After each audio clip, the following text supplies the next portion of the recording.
Bom, nós mostramos aqui na semana passada, você viu em Os Pingos nos Is, o ex-presidente Luiz Inácio Lula da Silva defender os ataques que o senador Otto Alencar desferiu contra a oncologista Nise Yamaguchi durante uma sessão da CPI da Covid-19, realizada em junho do ano passado. A gente vai tratar deste assunto e de outros temas aqui nessa conversa com a doutora Nise Yamaguchi, que está conosco nos estúdios da Jovem Pan. Doutora, obrigado pela presença aqui, pelo teu tempo para estar conosco. Eu já começo perguntando justamente sobre esse episódio recente, as falas do ex-presidente, e como a senhora reagirá, se reagirá a essas manifestações que foram enfáticas, não é? Falando em um discurso do ex-presidente. Boa noite mais uma vez. Boa noite a todos. É absolutamente surpreendente, né, uma posição dessa proveniente de um ex-presidente. Eu fiquei muito constrangida porque eu sou brasileira. Eu sou brasileira, nasci no Brasil, assim como a maioria de todas as pessoas que são brasileiras, oriundas de diversas raças, etnias. E os japoneses, eles são a segunda população maior do mundo aqui no Brasil. Então, meu pai veio para cá como imigrante, foi naturalizado brasileiro, a minha mãe já nasceu aqui, e nós somos absolutamente orgulhosos de sermos brasileiros, de termos sido recebidos com tanta inclusão, né? Nós somos parte da força motriz desse país, que tem uma capacidade de trabalho rara, de elaboração. Então, veja, você ser taxada de aquela médica japonesa que não sabia nada, né? E ter tido um esculacho, eu achei que foi assim, passou muito, né, do que seria aceitável.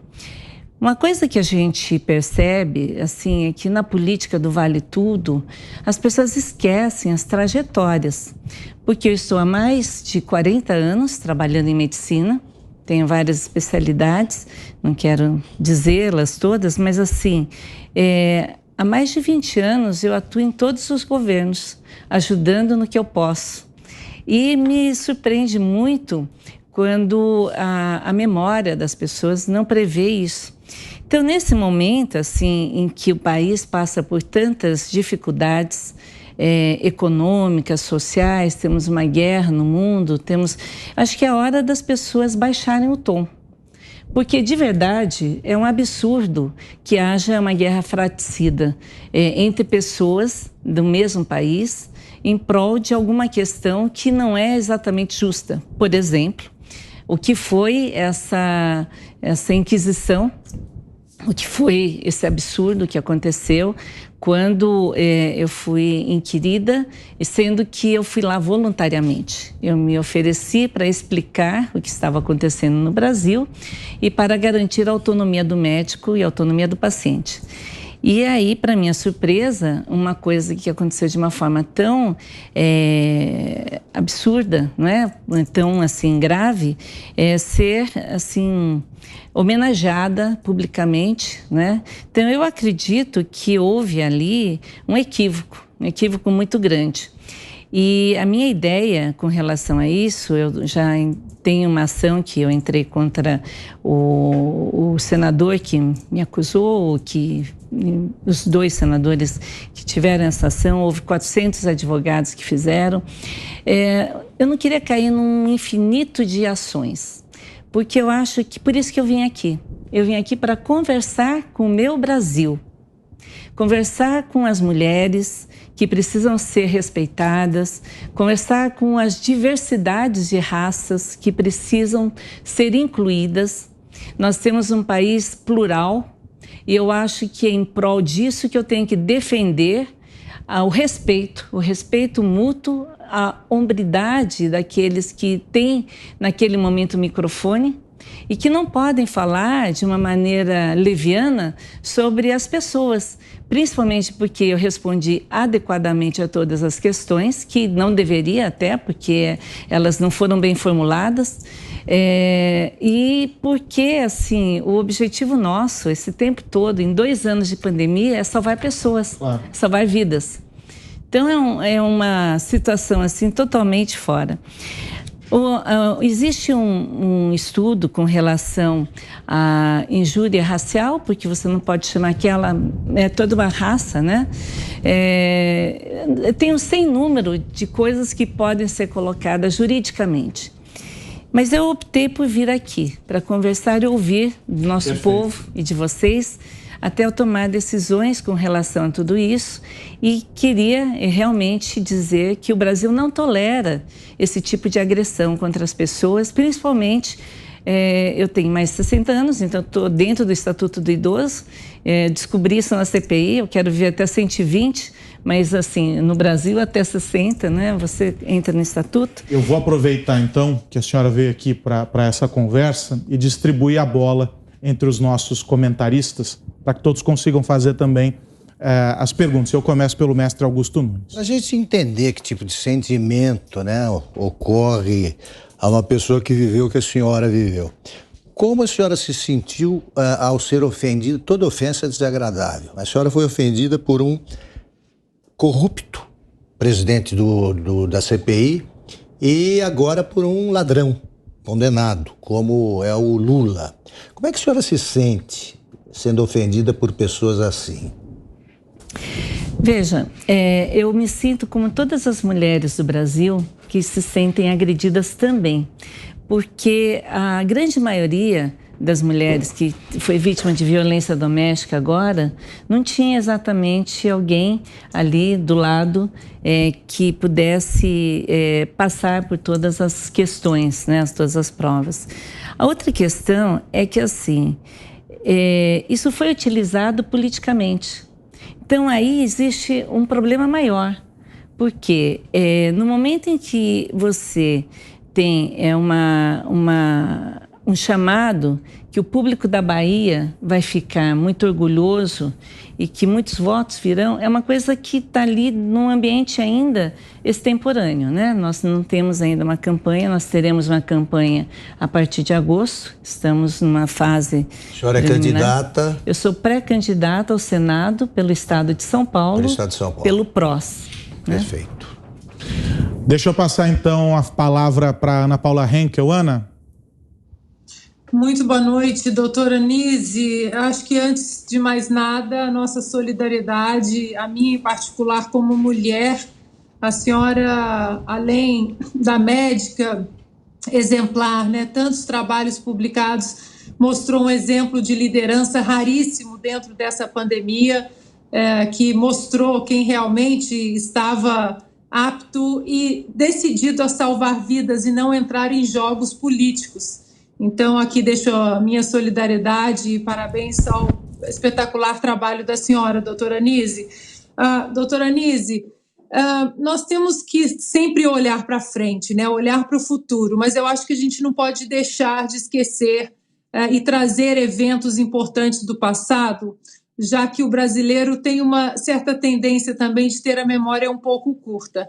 Eu gostaria de trazer exatamente a CPI, né, da Covid. Nós acompanhamos todos os dias aqui, ficamos absolutamente estupefatos em várias ocasiões diante dos depoimentos da senhora, com a falta de respeito, inclusive com senadoras presentes ali que poderiam ter tomado a iniciativa de defender a senhora e não defenderam. E dentro dessa política do Vale Tudo, doutora Nise, dentro do que nós presenciamos, testemunhamos, né, ao vivo e em cores na CPI, qual foi o momento ali que a senhora percebeu que a política do Vale Tudo ela tinha extrapolado fronteiras importantes do respeito, da ética? Houve algum momento ali que marcou de uma maneira muito negativa e profunda a senhora? Sem dúvida alguma. Em primeiro lugar, foram 7 horas de inquisição ao vivo, onde o Brasil assistiu e ficou registrado. Depois, eu espontaneamente me propus a falar a verdade e fiz um juramento que era desnecessário, já que eu era convidada, mas eu sempre falo a verdade. E eu estava sendo bem recebida, me falaram palavras nobres, etc., de como eu cuido dos pacientes. Eu tenho mais de 15 mil pacientes, a quem eu devia, inclusive, uma resposta pela destruição maciça que estavam tentando fazer da minha reputação. E de repente, uma pessoa vem e fala assim, não acreditem nela, ela está mentindo. Nós não podemos, a senhora fala dessa maneira com as pessoas, com seus pacientes? Eu falei, claro, excelência, eu tenho pacientes que tiveram câncer. Nesse momento, eu vi que existia uma mudança muito aguda. Ele tinha saído, voltado, e uma mudança muito aguda no tom e nas ameaças, né? E ali, a partir dali, houve também ataques sequenciais, né? Eram assim, como se fossem metralhadoras em séries. Onde dados descontextualizados vinham, onde vídeos que não eram mais segredo, eram vídeos que estavam no Facebook da Presidência da República, que tinham sido editados para tentar caracterizar um suposto gabinete paralelo que não existia, já que eu fui chamada dentro de gabinete de crise, reuniões oficiais, com toda inclusive com o ministro da Saúde, com o presidente da Anvisa, etc. Então, foi uma sequência de tentativas de difamação e também de constrangimento. E aí, uma frase me chamou muita atenção. Olha, se a senhora, né, me falaram assim, se a senhora negar tudo que a senhora acreditava, a sua pena vai ser menor. Eu fiquei bastante curiosa, né, para não dizer outra coisa, mas assim, indignada com esse tipo de posicionamento. Eu não estava ali preocupada em pena, não estava preocupada, eu estava preocupada em falar a verdade, em trazer para o Brasil a situação real do que era necessário para os tratamentos em todas as fases, e de maneira alguma eu poderia abrir mão da minha coerência interna.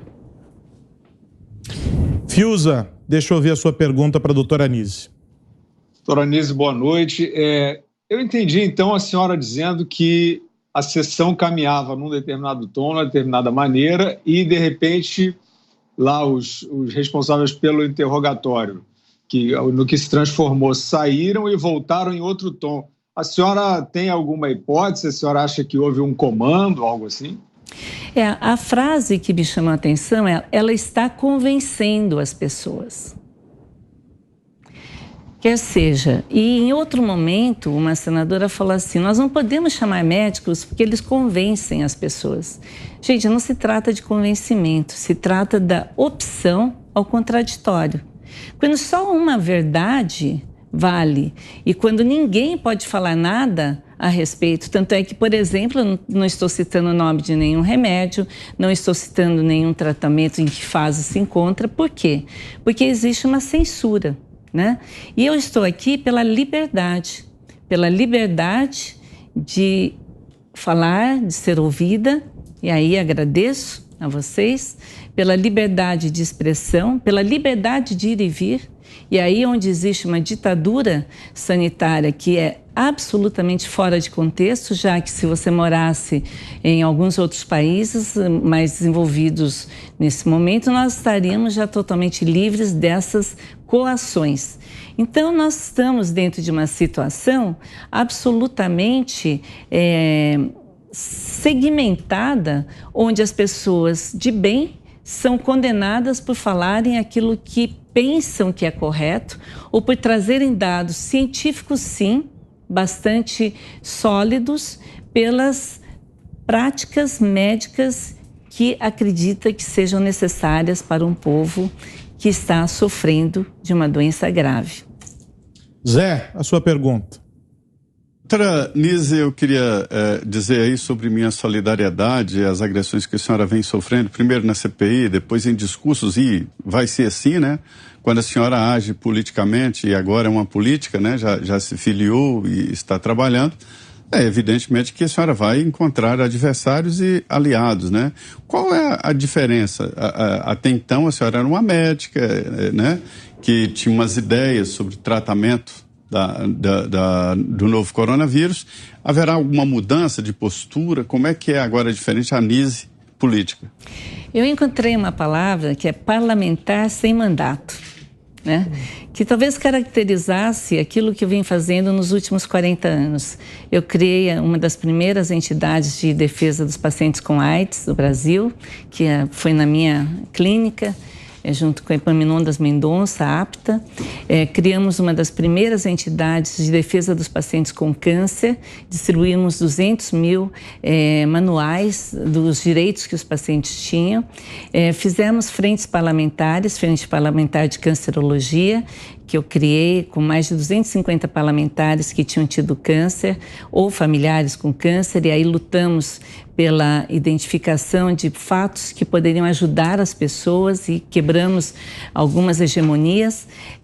Eu trabalhei durante 2 anos intensamente para consolidar a Convenção Quadro contra o Tabaco, que permitiu que ambientes livres de tabaco ocorressem, e onde eu fiz mais de 200 entrevistas em 2 anos, outdoors em Brasília, senhor senador, que forças os impedem de aprovar a Convenção contra o Tabaco.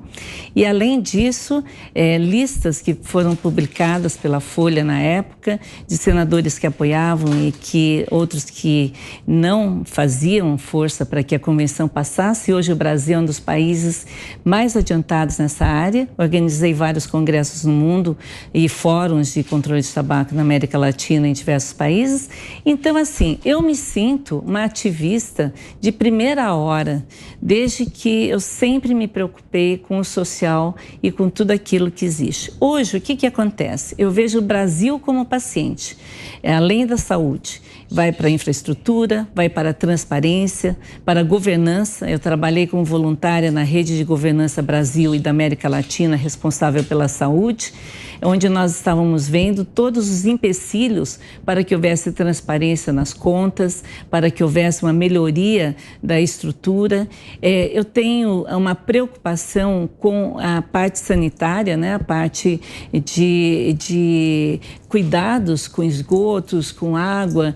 Trabalhei também bastante junto à prevenção de saúde. Eu acredito, assim, que essa mudança nesse momento, onde você tem um papel a ser exercido oficialmente, é uma decisão muito grande de vida, onde, de certa forma, a gente abre mão da isenção, que é você ser um voluntário, né, ser um cidadão de bem que está procurando ajudar, e onde você vê a necessidade de que as estruturas se reciclem.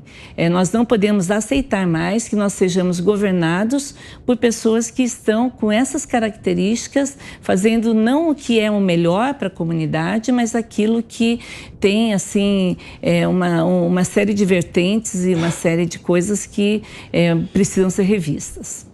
A senhora mencionou há pouco a pré-candidatura ao Senado, a filiação ao PROS. Será uma apoiadora do pré-candidato Tarcísio de Freitas aqui em São Paulo, e no final de semana alguns jornais especulavam a possibilidade de a senhora, além do apoio, ter uma participação mais efetiva na chapa do ex-ministro da Infraestrutura. A senhora estuda de fato isso? Ser vice, por exemplo? Qual será essa? Em que pé está essa conversa? Na realidade, eu estive durante um tempo no PTB, que tinha... Eu queria perguntar, doutora Anísia, por que a senhora saiu tão rápido? Porque, na realidade, eu respondendo a pergunta e a sua, as duas. Existia o seguinte: quando eu entrei no PTB, eu entrei com a prerrogativa de ser pré-candidata ao Senado e de não estar participando de situações de disputas internas. Eu queria alguma coisa que aglomerasse, né, funções. E foi muito bom, realmente, num período, mas é um partido grande, que teve várias reformulações e que também tinha uma questão de não poder me garantir uma legenda de Senado. Eu tive a preocupação de procurar um partido que tivesse essa prerrogativa como base, para não criar problemas dentro de uma situação onde teria que haver disputas ou deliberações e incertezas com relação a isso. Então, com relação a essa questão, existia a posição dentro do bloco de vice, né, no governo, mas isso nunca foi completamente debatido, porque eu estava sempre me posicionando dentro do Senado. Alguns jornais anunciaram, eu não sei de onde veio essa informação, mas eu não tive esse desejo, porque eu entendo que o meu estado, eu sou paranaense, mas moro aqui há 40 anos. Eu entendo que o meu estado precisa de executivos realmente bons. O papel que eu estou querendo assumir nesse momento é algo nacional e internacional, porque eu acho que no Senado você tem deliberações com relação às diversas agências, tem deliberações com relação aos ministros de várias instâncias. Também, durante esse período, eu cheguei a ser contactada pelos senadores dos Estados Unidos, estive no Parlamento Europeu, eu trabalho nessa esfera também de valorização do país frente ao mundo. Eu acho que nós temos muito a contribuir, participei de muitas reuniões internacionais. Então, o meu papel, eu entendo que me cabe mais essa situação, que é o Senado, e também abrir mão de concorrer, apesar de vários partidos terem me convidado, inclusive o PTB elegantemente me ofereceu a chancela para pré-candidata a deputada federal, o próprio, vários outros partidos, mas eu declinei. Sim. Porque realmente essa é a minha intenção. Tá certo. Quero agradecer a oncologista Nise Yamaguchi, que esteve conosco aqui em Os Pingos nos Is. Doutora, muito obrigado mais uma vez pelo seu tempo, pelos esclarecimentos. Um abraço e até a próxima. Eu que agradeço, eu acho que é um momento bastante importante do Brasil e o espaço é parabenizar a toda essa equipe maravilhosa que tem assim uma consciência de bem e também uma trajetória, né, para trazer informações extremamente privilegiadas e que informam adequadamente ao povo brasileiro. Obrigado. Muito obrigada. Doutora, obrigado. Parabéns.